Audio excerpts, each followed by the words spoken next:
Nepal cricket team का साल 2025 जो है वो एक सक्सेसफुल साल था। और ये मैं इसलिए कह रहा हूँ भाई लोग, क्योंकि कल ही जो है कैन बोर्ड ने एक स्टैट्स पोस्ट किया है, जहां पे अगर आप देखो तो भाई नेपाल क्रिकेट टीम को साल 2025 में जो जो सक्सेस मिली है उसको लेके बताया गया। उसके अलावा सोशल मीडिया व्यूज से लेके प्लेयर्स की इंडिविजुअल परफॉर्मेंस तक जो है वो वहां पे दिया गया है। सो ओवरऑल एक बार बात कर लेते हैं कि नेपाल क्रिकेट टीम ने साल 2025 में क्या-क्या बड़े-बड़े कारनामे किए एंड साल 2026 को लेके क्या प्लानिंग होगी, उसको लेके भी एक बार बात कर लेते हैं। देखो, सबसे बड़े मोमेंट्स की अगर मैं बात करूँ साल 2025 में, तो 2 बड़े मोमेंट्स थे जो नेपाल क्रिकेट टीम को साल 2025 में मिला है, जो कहीं न कहीं हमें बहुत सालों से चाहिए था। पहला, वेस्ट इंडीज के अगेंस्ट बायलैटरल सीरीज जीतना, क्योंकि नेपाल पहले टेस्ट नेशंस के अगेंस्ट जो है वो बायलैटरल सीरीज जीती है।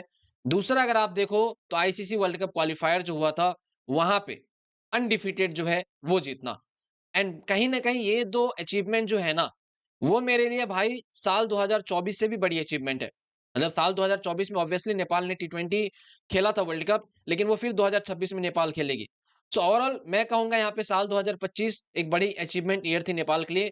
उसके अलावा अगर आप प्लेयर की इंडिविजुअल परफॉर्मेंस को लेकर बात करो, तो देखो ओडीआई क्रिकेट की अगर मैं बात करूं तो देखो ओडीआई ऑब्वियस बात है नेपाल का साल 2025 में अच्छा नहीं गया, जिसमें आपको पता होगा हम लोग स्कॉटलैंड और नेदरलैंड के अगेंस्ट खेले थे। ओडीआई में हम लोग 3 मैचेस जीते थे, लेकिन उसके बाद फिर हम लोग जो है यूएई यूएसए के अगेंस्ट जो है रिसेंटली हार गए थे, एक भी मैच नहीं जीते थे।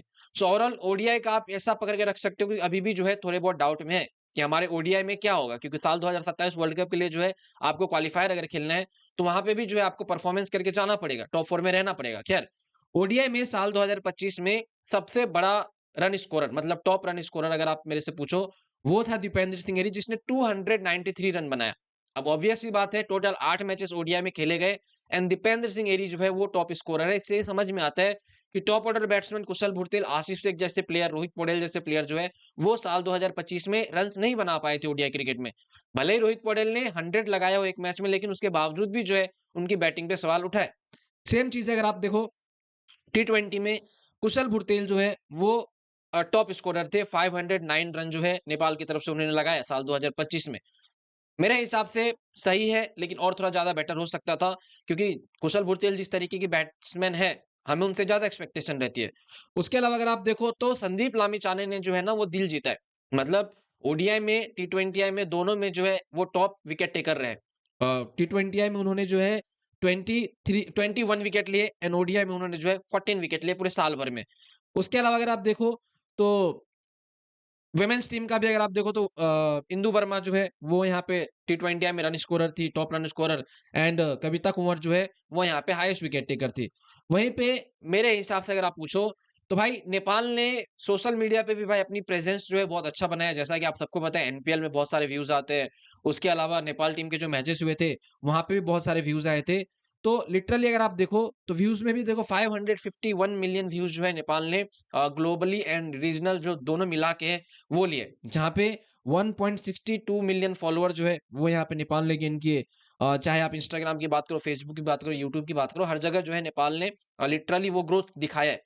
सो ओवरऑल अगर सोशल मीडिया के पर्सपेक्टिव से देखो तो नेपाल को बहुत ज्यादा सक्सेस मिली है।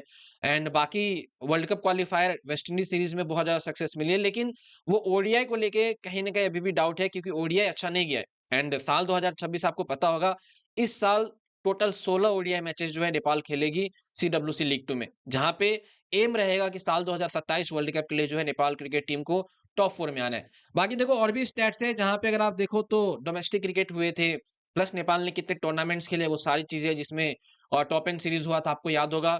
नेपाल गई थी ऑस्ट्रेलिया में, वहां पे अलग अलग टीमों के अगेंस्ट खेली थी। उसके अलावा कुवैत के अगेंस्ट एंड हांगकांग के अगेंस्ट सीरीज हुआ था।